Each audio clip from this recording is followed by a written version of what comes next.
Salut à tous, j'espère que vous allez bien. On se retrouve aujourd'hui pour une vidéo qui a pour but de vous expliquer le moyen que j'ai trouvé d'investir en euros tout en se hedgeant, se protégeant de la baisse de celui-ci. Donc je vais vous montrer très exactement quel procédé j'utilise, qui est accessible en fait à tout le monde. C'est juste qu'il fallait trouver le moyen de le faire. Je suis à vrai dire assez content de ce qu'on a réussi à trouver moi et les membres de ma communauté et que je vais vous détailler aujourd'hui dans cette vidéo. Donc, alors, petite introduction pour contextualiser la chose. Alors, en fait, via ma communauté privée Youmento, je vous rappelle, hein, j'ai une communauté privée qui regroupe des entrepreneurs, investisseurs qui ont des valeurs, un socle de valeurs communes. Vous avez le lien en description si vous souhaitez postuler pour entrer dans cette communauté. Et par ce biais, en fait, on a eu une opportunité d'investissement en direct dans Credit Star, qui est une société estonienne spécialisée dans le crédit, auprès de particuliers notamment, avec un rendement de 15% annuel et sur 5 mois. Et eh bien, pour ma part, j'étais assez vivement intéressé par cette opportunité, avec un ticket d'entrée qui était de 30K, qui est de 30K. J'ai fait le virement, ça date d'hier, à vrai dire. Le problème que ça me posait, c'est que c'est un investissement en euros. Et je me retrouvais donc exposé à l'euro. Euh, alors, l'euro, j'ai fait une vidéo notamment où j'expliquais la manière dont je me diversifie, les outils que j'utilise pour me diversifier en devises. Je vous la remets en haut à droite, je vous invite à aller la voir, hein. Si vous n'êtes pas diversifié en devises, c'est un must-have, c'est vraiment quelque chose d'essentiel à faire quand, enfin même quand on n'est même pas investisseur, qu'on est juste une personne lambda, c'est quelque chose dont on ne parle jamais, mais bon voilà. Allez voir la vidéo, tout est expliqué. Juste, j'en profite, une petite parenthèse, quelque chose que j'utilise moi-même et que j'ai complètement oublié, dont j'ai complètement oublié de parler dans la vidéo, c'est de Wise, qui vous permet comme ça aussi de diversifier en devises à du coup des taux de change qui sont totalement corrects et avec très peu de frais. Donc, du coup, par rapport à cet investissement en euros, sachant que moi, je pense que l'euro va continuer à baisser, ben, je recherchais une solution donc, pour me hedger. Et l'idée, c'était de trouver le moyen de mettre du collatéral du cash dont je dispose, en dollars, en francs suisses, des obligations et éventuellement d'État américaines à court terme, ou du gold, de l'ETF gold, et donc eh bien, de le mettre en collatéral pour emprunter du coup des euros et investir dans cette opportunité que l'on a eue au sein de ma communauté. Alors pourquoi? Pourquoi le faire? Déjà, alors, ça me semble, en tant qu'investisseur, le fait d'avoir une vision globale, de prendre du recul et de sortir de juste l'Europe, ça me semble là aussi quelque chose d'indispensable, et d'avoir une approche vraiment multidevise, hein. Vous n'êtes pas condamné à avoir comme échelle de valeur de votre patrimoine l'euro. Pour ma part, aujourd'hui, c'est le dollar.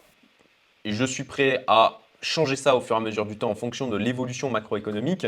Et ça me semble vraiment important d'avoir ce recul et cette clarté sur le fait qu'on est dans un monde où il y a des devises qui fluctuent et que ça peut avoir le fait de jouer là-dessus. En plus de ça, on a vraiment des tendances de long terme, hein. Donc on n'est pas comme dans la crypto où tout va très très vite. Donc on peut voir les changements et on peut du coup plus facilement choper le train, je dirais. Ce que j'ai fait moi il y a un peu plus d'un an avec le dollar, ce qui a fait du coup une différence d'un point de vue patrimonial assez phénoménale, hein. On parle autour de 15-20%. Pour ça, voilà, je ramène à la baisse de l'euro versus dollar. Là, j'ai ouvert donc le graphique. Je l'avais déjà évoqué dans mon autre vidéo où je parlais justement sur la nécessité de se diversifier en devises. Et bon, on peut le voir, hein, de manière assez basique. Là, tout simplement. Alors là, c'est un weekly, pardon. C'est un weekly, mais bon, si on prend de septembre 2008 à aujourd'hui, voilà, on est sur une baisse de 37%. C'est juste phénoménal. Et si on prend juste, voilà, l'année dernière, par rapport à l'année dernière, on est sur une baisse de 18%. Donc pour ma part, c'est 18% de patrimoine exposé au dollar qui a évité d'être grogné. Donc on peut le voir, soit j'ai évité de la perte, soit j'ai eu du gain. Ça, c'est une vision gérée personnelle. Pour ma part, j'estime que j'ai évité de la perte au final, sachant que ma base aujourd'hui de valorisation de patrimoine est en dollars. Donc, revenons à nos moutons. Euh, la problématique, voilà, de ne pas prendre en compte cet aspect de devise, c'est que, eh bien, là, imaginons, j'investis dans cette opportunité à 15% annuel. Voilà, c'est sur 5 mois, donc on va être sur à peu près au bout des 5 mois, on va dire dans les 6-7%. Ok, eh bien, si, comme je le pense, l'euro continue sa baisse face au dollar, et par rapport au niveau auquel on est actuellement, où il y a une bataille qui se joue, hein, au niveau de la parité, voilà.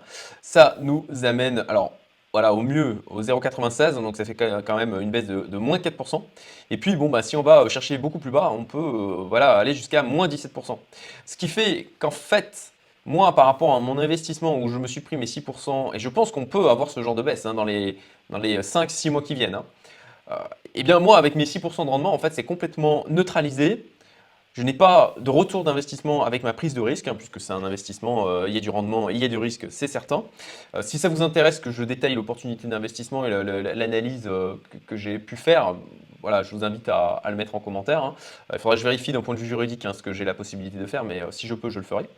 Et bon, bah voilà, en ignorant complètement l'aspect multidevise de notre monde, eh bien, j'aurais annulé, voire même été en perte versus le dollar.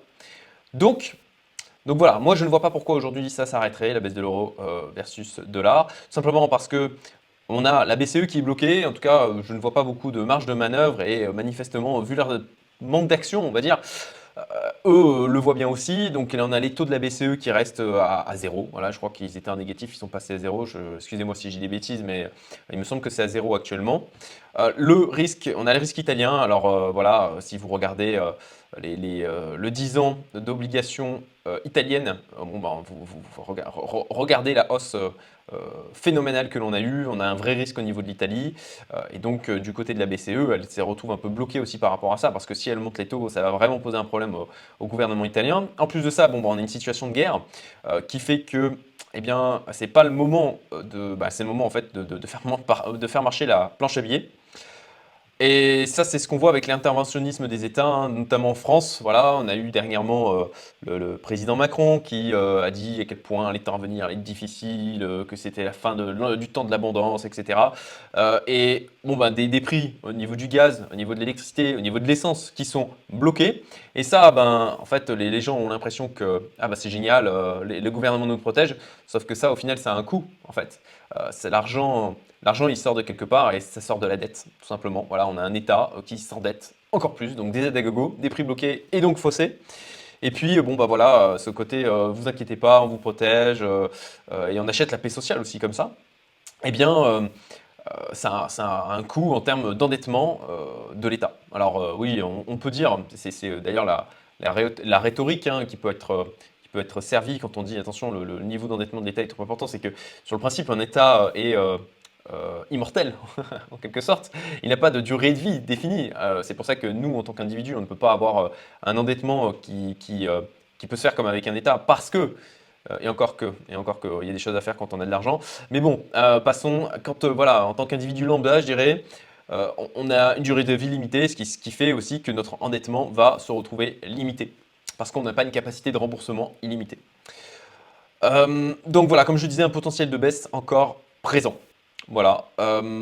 Donc moi, pour ma part, je pense que je ne vois pas de raison pour lesquelles l'euro reprendrait, je dirais, à court moyen terme versus dollar. Alors, du coup, pour se hedger et se protéger, quelle solution j'ai trouvé? Comment faire? Alors, alors je précise, hein, je l'ai déjà dit en introduction, hein, que c'est avec l'aide de ma communauté privée. Je remercie Alex notamment avec lequel j'ai beaucoup échangé sur ce sujet-là, puisqu'il lui aussi a investi donc, sur cette opportunité et de la même manière il cherchait à se hedger. Et donc on s'est mutuellement nourris, hein, c'est tout la puissance de l'entourage, d'un entourage de qualité, et c'est ce que j'ai créé dans ma communauté. Donc de la même manière, hein, de nouveau, je vous invite à postuler si vous êtes intéressé. Et si vous aimez partager et que vous avez compris que ben, à plusieurs, on va, ce que j'appelle la zone radar, hein, vous savez, comme dans ces jeux de rôle auxquels on pouvait jouer, Baldur's Gate, etc., en tout cas auxquels moi je jouais, on découvre la carte, et ben en fait, comme ça, d'avoir le bon entourage, on a des morceaux de carte, hein, c'est comme quand on va parler à un PNJ, et du coup, il va nous dévoiler un morceau de la carte, et ben c'est ça, d'avoir un entourage qui est de qualité, et c'est ce qu'il y a au sein de ma communauté. Donc, voilà pour l'instant pub, je m'arrête là. Alors, comment? Alors l'objectif, ben, c'est de mettre en collatéral, donc pour se hedger, hein, pour se protéger, de mettre du collatéral sur des actifs où on pense qu'ils vont prendre en valeur versus l'euro. Donc pour ma part, dollar, CHF, enfin franc suisse, pardon, les ETF gold et potentiellement des actions. En tout cas, là, c'est ce que ça permet de faire. Hop. Et en mettant ce collatéral, eh bien, on emprunte ensuite en euros. Et pour ma part, j'ai trouvé le moyen de le faire via Interactive Broker. Et ça, je vais vous montrer tout simplement comment je m'y prends. Et avant de continuer, bon bah écoutez, pour ceux qui n'ont pas encore de compte Interactive Broker, vous avez le lien en description et en commentaire épinglé pour vous inscrire, c'est un lien référent. Voilà, je vous remercie si vous passez par celui-ci. Nous voici donc sur Interactive Broker. Vous allez en fait du coup dans la partie portefeuille. Là, vous allez avoir rapport trésorerie. Et donc là, vous voyez que j'ai du franc suisse, j'ai des dollars, un solde en espèces en dollars de 103 673 et une dette de 30 001 euros, parce que j'ai eu 1 euro de frais pour faire le virement via Interactive Broker. Et j'ai donc une dette en euros via Interactive Broker avec le collatéral en francs suisses et en dollars, ainsi que potentiellement mes positions du coup en actions et en ETF qui sont utilisées en collatéral. De cette manière, eh bien, voilà, bien sûr, hein, c'est de parier sur le fait que l'euro va continuer à baisser. Je vous ai déjà expliqué du coup pour quelles raisons je pensais que c'était le cas. Pour pouvoir du coup faire ça, en fait, alors il faut avoir 0 euros, en l'occurrence uniquement, là moi j'avais uniquement du franc suisse et du dollar, et vous faites tout simplement, alors c'est voilà, retrait de fonds. Là, bon moi j'ai déjà Swissquote qui est disponible, que j'avais enregistré. Voilà, donc trésorerie disponible pour retrait. Donc on voit, j'ai 137 000 euros de disponible en trésorerie. Je peux pousser ma dette jusqu'à 137 000 euros en fait. Et là, je mets donc mon montant de retrait. Donc imaginons, voilà, je veux retirer 100 000. Ok, je fais créer retrait. Voilà, les frais sur les retraits, blablabla. Ok, poursuivre. Voilà, il faut que je rentre mon nom d'utilisateur, mon mot de passe, je confirme le retrait. Et c'est terminé. Voilà, et j'ai créé du coup une dette de 100 000 euros avec le collatéral de disponible sur Interactive Broker, ce qui me permet ensuite de faire mon virement Swissquote vers l'investissement via Credistar, donc le compte de Credistar, et de me hedger de cette manière contre la baisse de l'euro. Voilà. Alors ça vous paraît peut-être très simple comme ça, mais je peux vous dire que j'ai cherché un moment pour trouver une solution et que ce n'était pas si évident que ça. Si vous avez d'ailleurs, si certains d'entre vous ont des solutions par rapport à ça, je vous invite à le mettre en commentaire. Alors ce n'est pas terminé. Il y a bien sûr un taux qui est appliqué à cette dette et c'est quelque chose qui est assez important de vérifier puisque si on a un taux de rendement annuel de 15% mais qu'on a un taux potentiellement, je ne sais pas, je dis n'importe quoi, de 20%, à ce moment-là, ce n'est absolument pas intéressant. Donc on va aller voir ensemble sur Interactive Broker où est-ce qu'on peut retrouver les taux qu'ils appliquent sur le crédit que l'on a donc contracté. Voilà, donc sur cette page, on retrouve les différents taux appliqués par Interactive Broker. Vous allez voir que c'est assez intéressant du coup. Surtout voilà, par rapport à cette opération, de faire ce que j'ai fait, de contractualiser une dette en euros. Donc en fait, vous avez un outil de calcul assez simple. Voilà, là on sélectionne euros. Vous mettez le montant du crédit généré, vous faites calculer. Et voilà, et là j'ai mon taux sur un an qui est à peine de 1,5%. 15% d'un côté, un maximum de 5% de l'autre. Bon, bien sûr, il y a un risque potentiel de perte en capital si jamais Credistar fait faillite. Ça, c'est quelque chose que j'ai analysé justement. Je suis allé dans le détail au niveau de Credistar. J'ai eu des échanges aussi avec eux et j'ai analysé les rapports financiers. Ce qui fait que je suis allé de manière sereine sur cet investissement, surtout avec un horizon de temps, en l'occurrence de 5 ans, de 5 mois, pardon, pas de 5 ans. Et voilà, 15 moins 1,5, je suis donc sur 13,5 par rapport en ayant mis en collatéral, comme ça, en ayant contractualisé cette dette en euros et en ayant mis du collatéral, comme vous l'avez vu, francs suisses, dollars, etc.